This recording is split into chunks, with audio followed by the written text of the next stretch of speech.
As a homeowner, it's essential to educate yourself on roof replacements if you're thinking of getting your roof replaced. Today, I'm going to cover just pretty much the scope of work and the standard scope of work for a typical shingle roof replacement. For a metal roof, it might be a little bit different, but today we're covering a shingle roof. So if that's something that you're thinking about, that you're maybe in the process of doing, welcome to the channel. My name is Rich. Thanks so much for joining me. So the first thing is what we call the scope of work.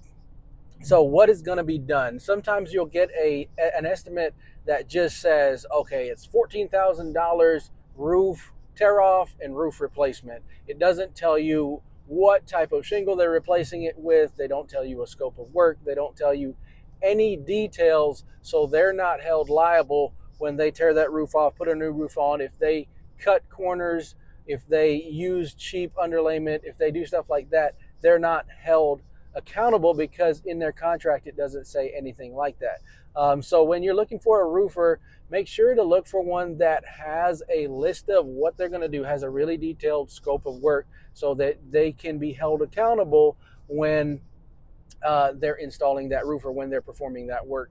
So what you're looking for first is they're going to perform a tear off. So they're going to tear the roof off. You want to know, how are they going to protect your landscaping? How are they going to protect your plants when they do tear that roof off? Because it gets extremely messy when tearing off a shingle roof. Are they going to pick up the nails? Are they going to magnet sweep around the house?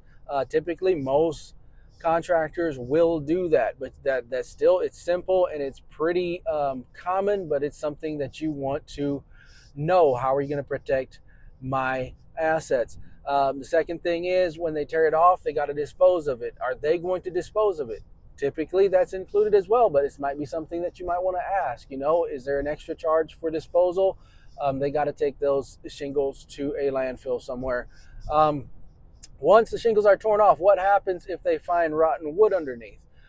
Is there an extra cost for that? Is there anything included in the quote that would cover rotted wood? So you want to make sure to know that, because if they get under your shingles, they find a bunch of rotted wood, that $14,000 quote could change by a lot depending on how much rotted wood they found.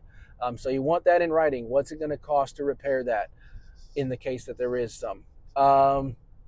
Next thing is, when they tear everything off, they get it down to the wood, what are they going to put on drip edge? Do you guys use drip edge? Do you guys use drip edge on the rakes? What color is that going to be? Is that going to match my fascia?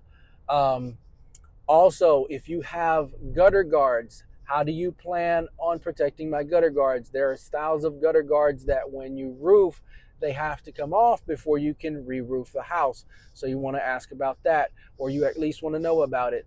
Second thing after drip edge is, what kind of underlayment are you going to use? Most people nowadays use synthetic underlayment, but back in the day used to have the old tar paper. And so you want to know what kind of underlayment. Ice and water shield, depending on your location, you might need ice.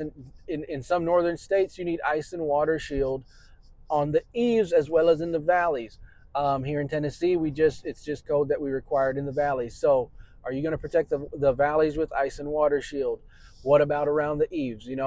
Other thing is valleys. Are you going to just ice and water shield the valley, or are you going to put aluminum in there? Are you going to use W valleys? What kind of valleys are you going to use? What kind of ridge cap? Are you going to vent the ridge? The ridge cap, if you have, the old box vents in your house, are you going to replace those and put ridge vent, or are you going to leave those? And now this is a common thing that happens a lot if you have gable vents. So vents on the gable end of your house, way up on the peak, and you put ridge vents in and your soffit is vented, that's going to cause your attic not to vent properly. Your roof will not vent properly because the air moves along the path of least resistance. So if I put ridge vents in and I have gable vents, it's just going to suck air from the gables and it's going to move it through the ridge. So if you put ridge vent in and you have gable vents, you need to cover up those gable vents. Just inside, you can just slap something up to cover those up, because you want the air to draw from the eaves all the way up to the ridge. Lastly, I guess, oh, what kind of, what kind of boots are you going to use around the bathroom vents? Um, that's pretty much all I can think about right off the top. I don't have any notes in this video, as you can notice, but yeah, those are some really basic, some really important things that you should find out from your contractor when you're handed a contract. If the contract doesn't have any of that stuff in it, maybe beware. Ask about it at least.